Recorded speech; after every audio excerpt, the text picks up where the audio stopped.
Hi, this is County Supervisor Jesse Armendariz, and we are here at our second Super Pod.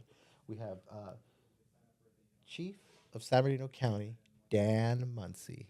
Gosh, it's good to be here with you, Jesse. I'm really excited for this podcast. It's gonna be great. Yeah, thank you for coming out. When we started this whole endeavor, the big issue that I wanted to bring to people's attention or bring to light was, no one knows what county services are. They don't know what I do.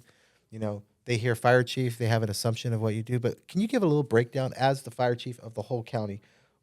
What are the most vital roles that you have to take and deal with every day? That's a great question. I mean, there's so many different fire departments in the county. Let's start with that. So we're sitting in the city of Rancho Cucamonga.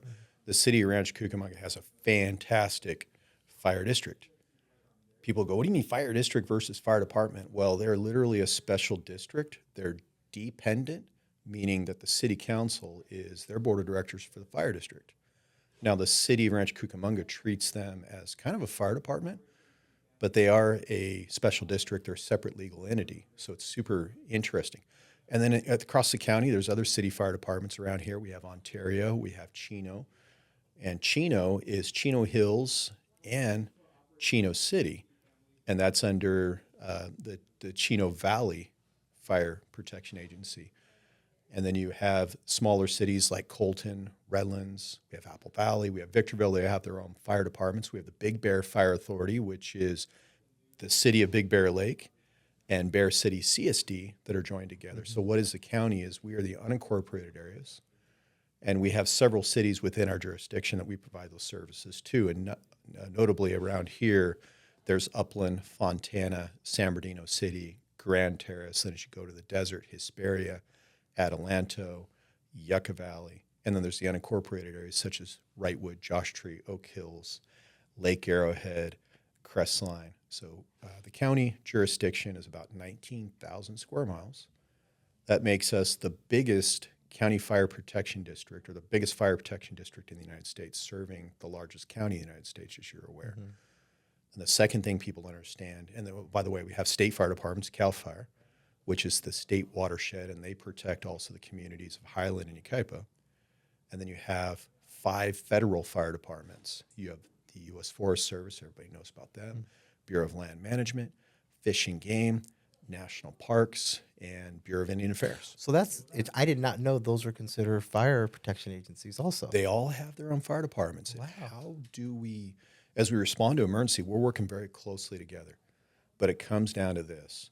Whose direct protection area, whose dirt are we on? If we had a fire today in Rancho Cucamonga, it's Rancho Cucamonga Fire. Mm-hmm. Of course, San Bernardino County, CAL FIRE are going to come in and support Rancho Cucamonga, but they are ultimately in charge. And being in charge isn't always a great thing, mm-hmm. because yes, your jurisdiction, you make the decisions for your citizens, but it also means you could be paying for really large incidents, environmental cleanup, mm-hmm. hazardous materials.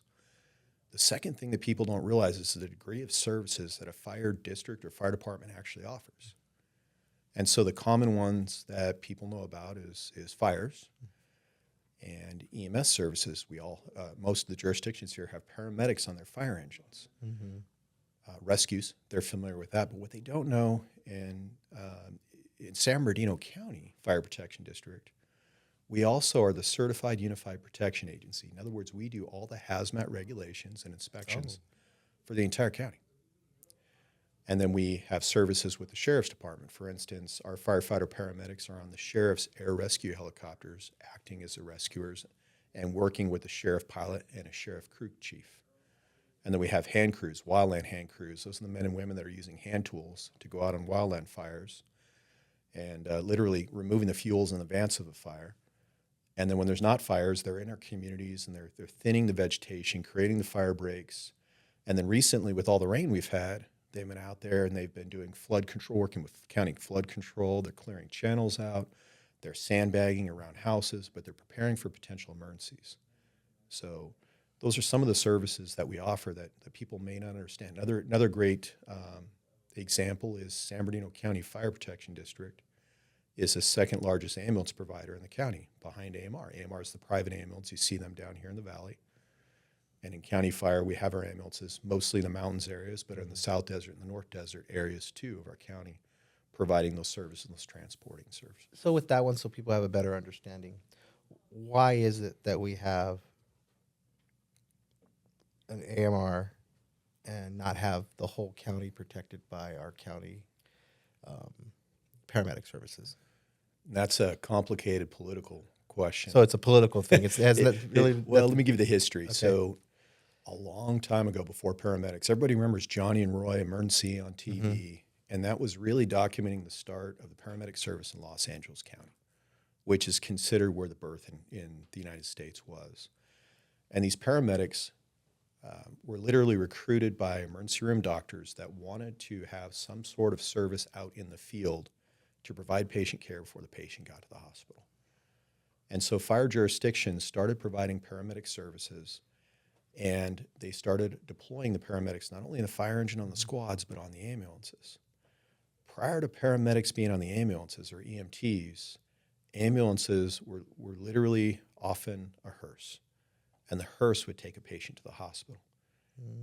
And then so with the advent of 911 systems and paramedics in the fire departments started staffing ambulances. At the same time, community groups came forward and they said, you know, in our community, we would really like to have an ambulance. And so the communities went out and bought ambulances.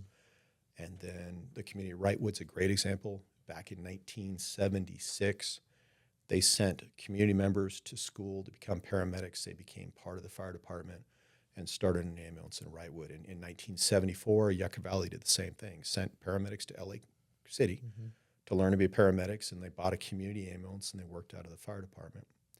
Well, some of these community ambulances have remained community, and there's one good example here in San Bernardino County is Morongo Basin Ambulance, which is out in the Yucca Valley, Joshua Tree, Landers area.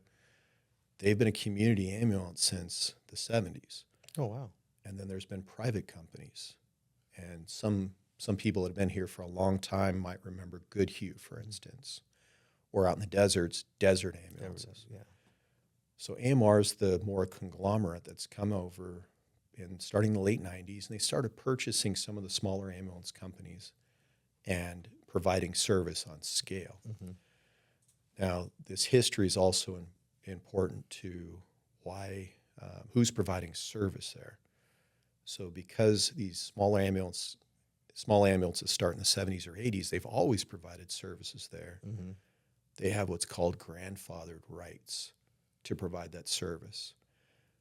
And kind of contradictory to what you would think in America is that ambulances aren't often systems, is what we call them, ambulance areas, don't go to bid for different service providers. If you've been providing that service continually, you will keep providing that service without competition.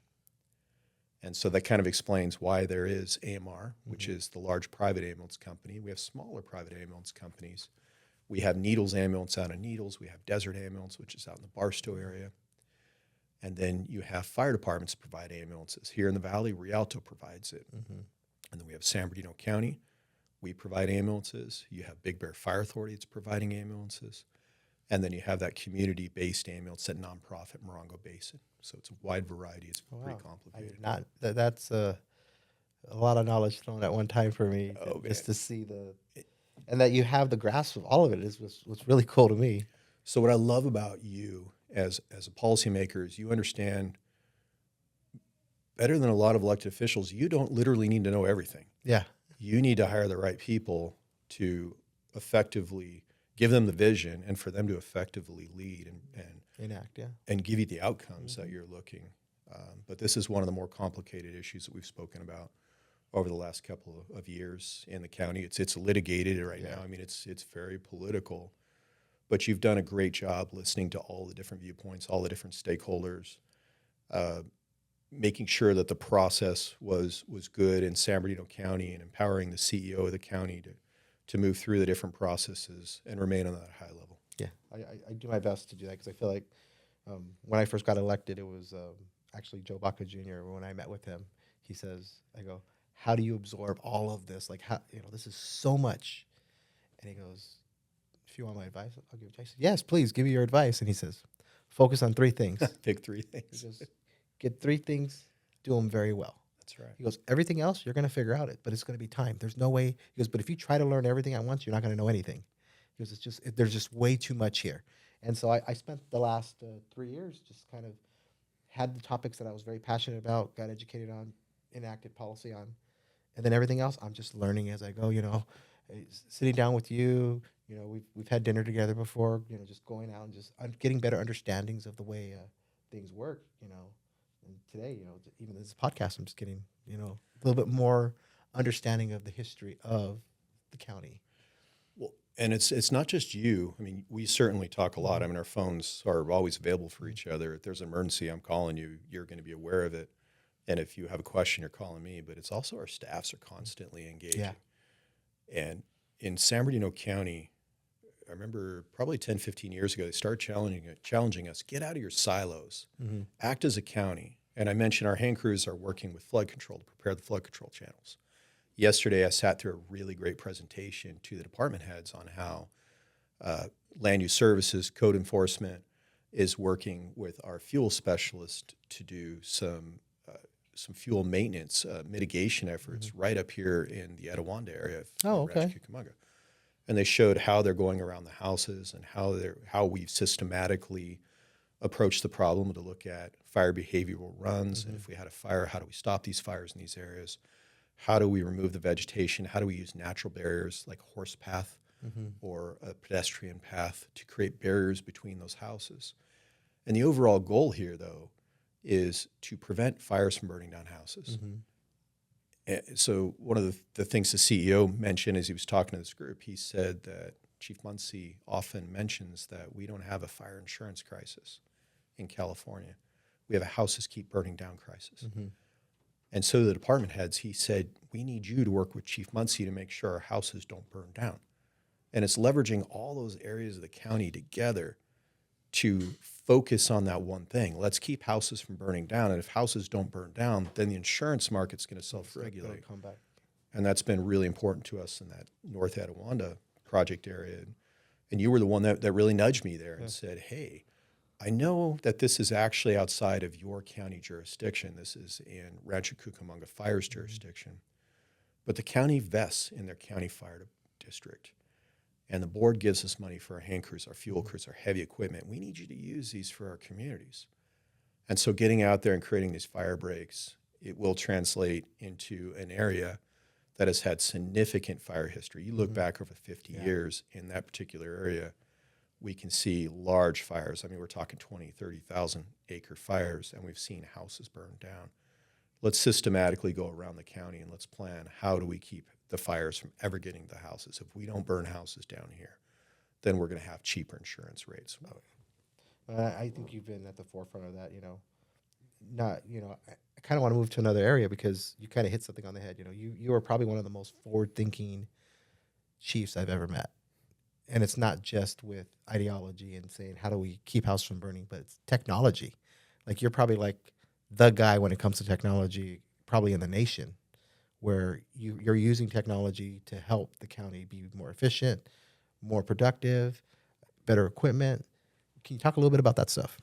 Yeah, I'll say San Bernardino County Fire's culture is one of innovation. And in the fire service, you'll hear other fire chiefs say that the fire service is 250 years of tradition unimpeded by progress. And literally, you can trace back some of the stuff we do today. 250 years ago, we did exactly the same way. And we're very proud of that tradition. And tradition's great. A great example is the fire helmet. We love the American fire helmet, but if you go look at our peers in Europe, they don't have a helmet like ours. Theirs are more like a motorcycle helmet. And the reason is there really any impact protection on a fire helmet? Not really.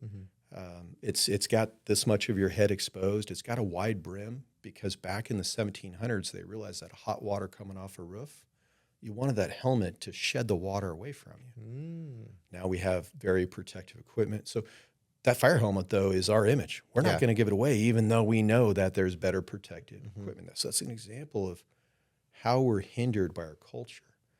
So when I say the first thing is that we have a culture of innovation, our men and women understand that what got us here today isn't going to get us there tomorrow. And as we look across the state of California, fires keep burning down houses.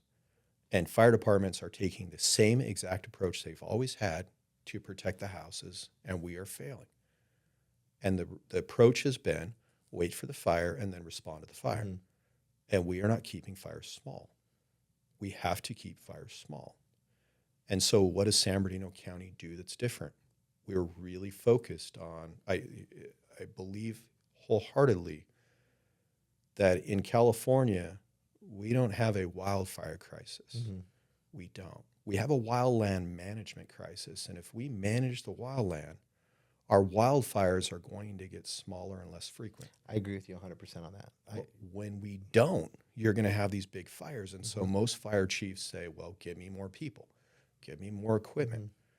And the fact is you can give me a great example, and not to throw our neighbors down the bus. I think they're LA County, I think the world of LA County and LA City, great departments. But in that geographical area, there's more firefighters, more fire engines, more water than anywhere else in the world, and they can't stop these fires. We have to do better wildland management. To the actual fires, keeping them small, our vision here is to keep wildfires 10 square feet or less 90% of the time. 10 square feet or less. And this is a very ambitious goal. The state of California uses 10 square acres or less. And we're saying it's got to be smaller because we actually, in San Bernardino, no problem. We can keep 90% of our fires at 10 square acres. The problem is the 10% that aren't are getting huge and they're burning houses down. So by redirecting our vision and saying we're going to keep the fires smaller, it's a bold vision. How do we do that? And that's where technology comes in. Early detection. We can't wait for someone to pick up the phone and say, I see smoke. Because by the time that's happened, the fire has grown and maybe to the point where it's not controllable. So we're working with satellite companies to look at low Earth orbiting, at geo satellites that are the higher satellites to do infrared and different types of detection. We're looking at different sensors to put around that look at smoke particulates. We're working with California Alert Wildfire, the camera systems, with AI in the cameras. We're using AI in the cameras. AIs in the cameras to be able to, and so we worked with Dell Computers, where we train different camera systems to determine, is it rain, is this a cloud, is this a water spout, is this a smudge on the camera, or is this actual smoke? So that AI can now start determining where these fires are. And in some of the study areas, we found that AI can notify dispatch that there's a fire minutes before a human does. So early detection is the first key, and we're combining all of this into technology by Esri. And Esri is a San Bernardino County company in Redlands. And what they do is mapping is the easy way to do it. Electronic mapping is a better way to describe it. But they call it GIS, which allows us to take certain points on Earth, be able to map them really well, and then be able to plot accurately where events are occurring, geospatial engineering. So we're taking the early detection and putting it on that Esri software. And the second is that early response. It takes a long time sometimes for the firefighters to get to a fire. And so we're really moving with robotics on how do we respond with our robotics to arrive at that fire and control the fire. And then finally, the firefighters are going to get there and contain that fire. So this is an ambitious goal. It's something that's going to take us several years to get to. We're not at 10 square feet now, but unless we put forward that vision, we're not going to move forward. Every day, back to our culture, every day I have our firefighters come to me and say, Chief, I think we can do better. I think we can do better by either having better training people, or we can evaluate our processes, or we can integrate different systems and technology into what we do.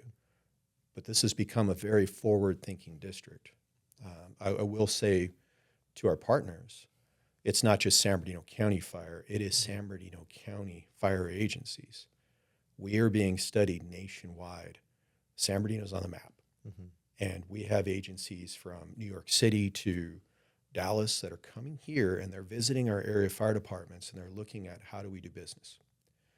And one of the clear examples is as we adopted technology, we didn't just do it as a single fire department or fire district. We did it together so that we created interoperability between the men and women that work here, that one moment I may be in Rancho, the next moment I may be in Fontana, I may be in Ontario, 2 steps away, right? We realize that we have to integrate our systems together. And the second is there's a lot of efficiency when you're adopting technology on scale versus Redlands is doing Yeah. one thing, Colton's doing another. And because we've been so successful as fire departments and cities, we're now being studied, and you're seeing it pop up in literature, and you're seeing site visits. It's a pretty exciting place to be. Yeah, I mean, every time I hear it, it's always something that's innovative, some sort of technological advance that you're adopting as a fire department, and I'm just glad to be a part of it because it makes us look great, as a county. Well, the Board of Supervisors, we cannot do this without the Board of Yeah. Supervisors' support. No, but we really appreciate all that. Let's talk a little bit about, and it's my understanding, and correct my knowledge, but a majority of a lot of your calls have to be with emergency medical, right? The big part of it. Can you go a little bit into how we're using even technology or what we're doing differently there? We talked about fires, but what about in that space? Are we doing anything? Absolutely. So roughly between 78 to 80% of our annual calls are emergency medical related. I often get asked, well, why is a fire engine going to a medical call? Why isn't just the ambulance going? And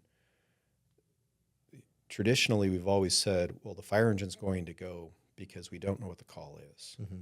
And sometimes it may be a heart attack. And if somebody's having a heart attack, if they stop breathing, you're going to need at least 4 rescuers there for effective CPR and transport. The ambulance only has 2 members on it. The fire engine's coming with 4.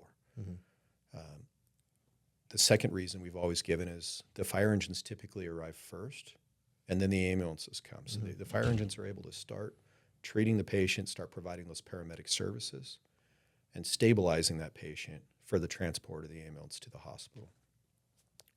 What are we doing differently here? Well, first, we were amongst the first counties to adopt emergency medical dispatching or priority dispatching.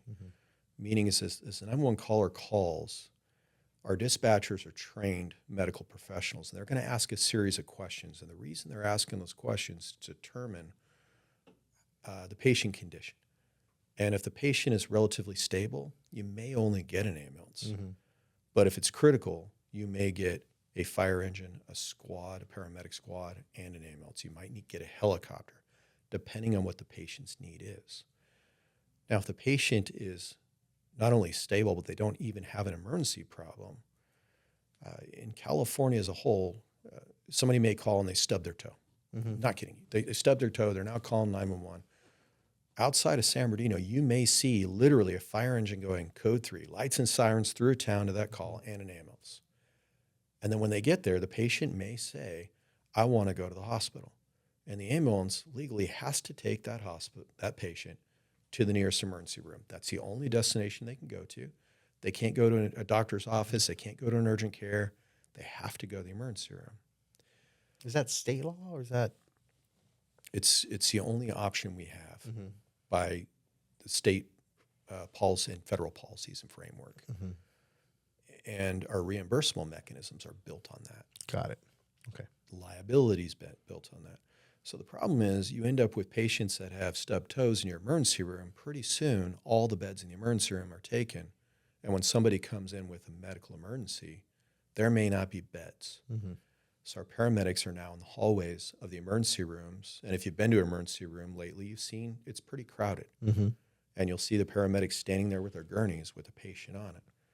Well, what that means is that ambulance is now out of service. It's not available to go on another 911 call. And we call it ambulance patient offload, or APOD, or APOT sometimes. Paramedics refer to it as wall time, meaning when you get to the hospital, you're going to stand on the wall with the patient in front of you. Doesn't matter, it just means that ambulance is out of service. So we've worked with AMR, with County Fire, with some of the other Rialto ambulance, different fire departments, and then through Arrowhead Regional Medical Center, the county hospital who took the lead, they hired a great consultant to come and look at the moment someone calls 911, how are we doing the priority dispatching? What resources are we sending? And then where are we taking the patients? And then they worked with the hospitals to ensure that the patients are offloaded off the ambulance as quick as possible. And those ambulances are be able to return to service. We call this RTT, or response, treatment, transport. And that model, too, is being looked at across California, and people are saying, wow, here in XYZ County, I was going to say Orange, but I don't want to throw them under the bus. Our patients are on the wall. How are you guys doing this in San Bernardino? And they're coming, they're looking. With that, too, we were able to work with the Board of Supervisors during COVID, and we were able to leverage some of the ARPA funds, which was some of the federal funds that were coming to different cities and counties, to apply into the system to make system improvements. And one of the biggest things we did regionally, and this isn't San Bernardino County Fire, this is regionally, all the fire districts, departments together, we place nurses in our dispatch center. And when a patient calls 911, if it's not a medical emergency, instead of them getting an ambulance that's just going to take the patient to the emergency room and make it worse, instead that caller talks to one of the nurses. And this year the county is putting a behavioral health specialist in to support this process. So now we're offering services for someone that may call 911 because they don't have any other option. And our nurses are working with that patient, or the behavioral health specialist is working with that patient to get them to the service that they actually need so that they can get the health. The system's called ECNS, or Emergency Communication Nurses System. This is an accredited system. It's been validated. It minimizes risks. But it really is a lot of creating efficiency in how do we respond to these emergencies. What we found out, Supervisor, is that somewhere between 15 and 20% of the calls we normally get for 911 could go to that emergency communication nurses system. They never needed an ambulance, let alone a fire response, and that's helping the system. The second innovation is we're deploying ultrasounds in the field. In other words, our paramedics are equipped with ultrasounds. Oh, wow. So an easy one to understand is if you're shot by a bullet, how bad is it? They could quickly scan and see the damage the bullet did. And that may help you with your routing decision. Which hospital are you going to go to? How are you going to stabilize this patient?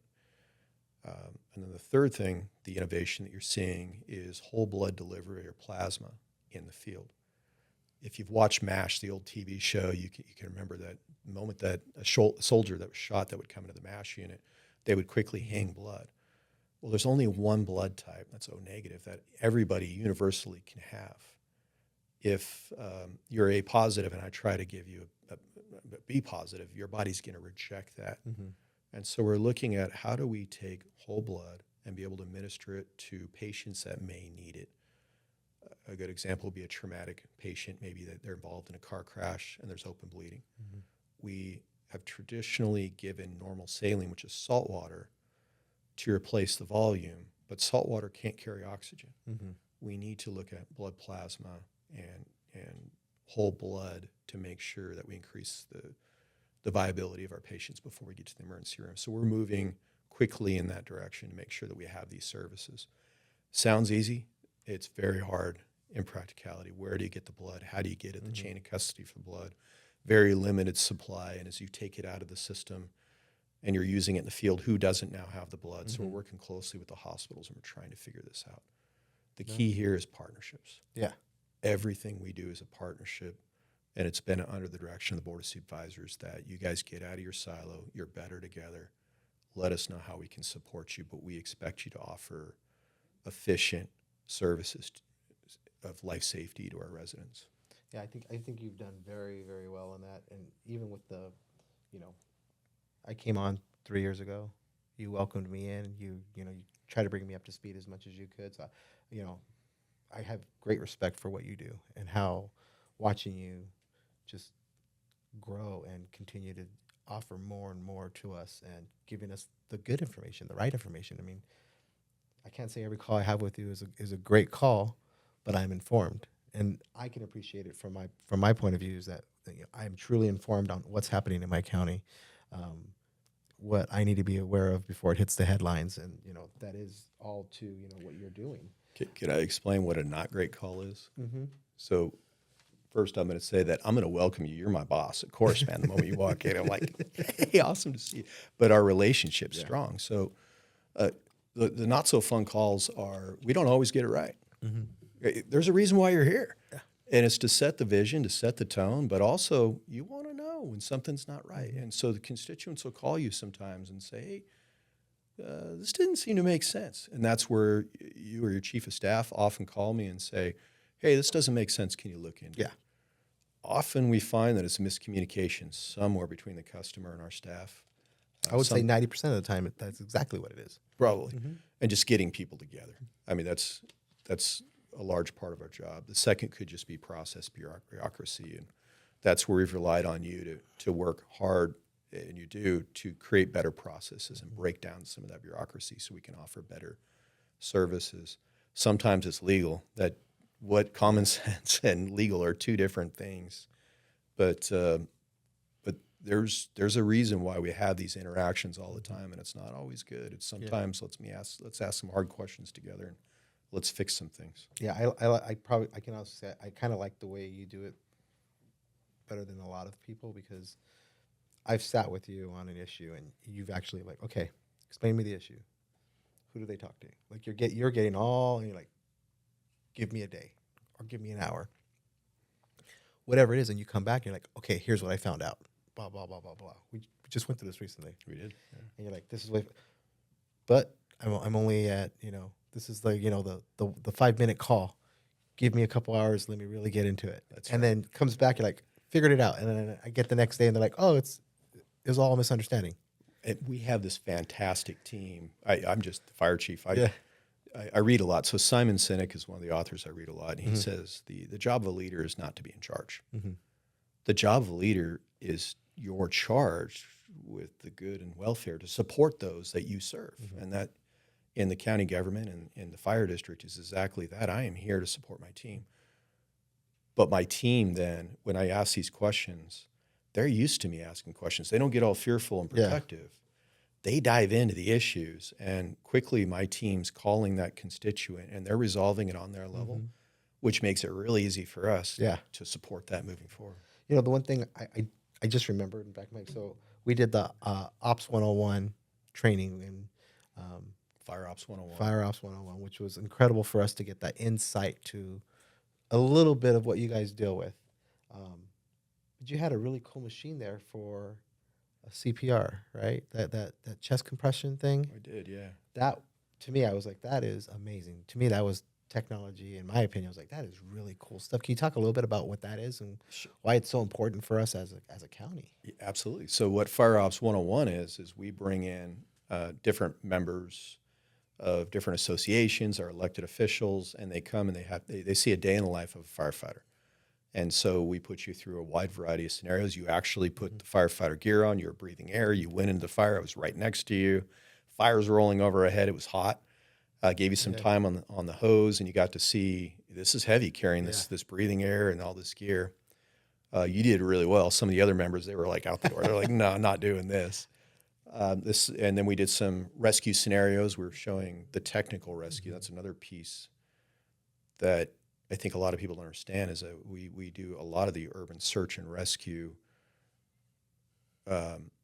not so much finding lost people, that's the sheriff's mission, but if there's a house collapse or a building collapse or somebody's in a trench and it caves in, if there's an avalanche, if somebody's stuck on the side of the cliff, who do you call? That's the fire district. We're doing those emergencies. And then we showed some EMS innovations, and what you saw was a simulated heart attack where a patient went into full arrest, meaning they're not breathing, and their heart is stopped.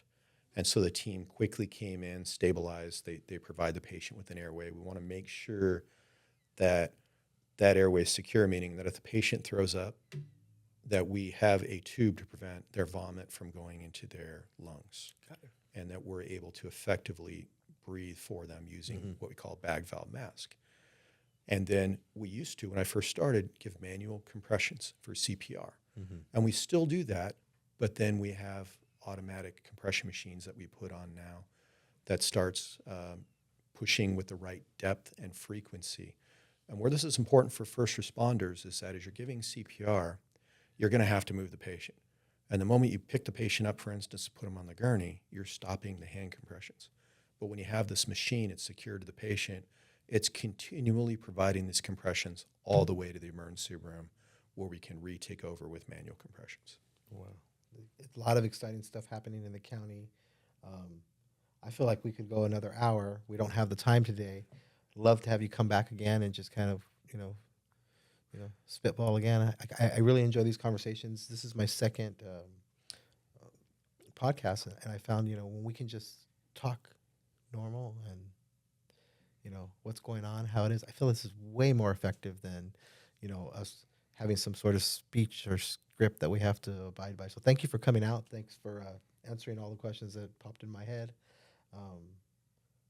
Well, I appreciate this is way less boring than your actual board of supervisors meetings. Yeah, that you make right? You sit through. I appreciate it. Hey, next time, let me bring some of the robotics literally Oh, that that'd we be have awesome, yeah. from aquatics, the ones that we're throwing in after drowning victims, or the ones we're going to be using to aerial ones. And we could talk about land use services and what we're doing for wildland management at length. But our goal is really to prevent the large wildfires from happening here in this county. Supervisor, without you and your peers' support, we're not doing any of this. You guys have been great. We really appreciate it. We truly appreciate you. Thank you for everything you're doing for the county. Hopefully this was a little insight to what our chief does and what our fire department really is doing to save lives and to protect property every day. Thank you. God bless. Have a great day. Bye-bye.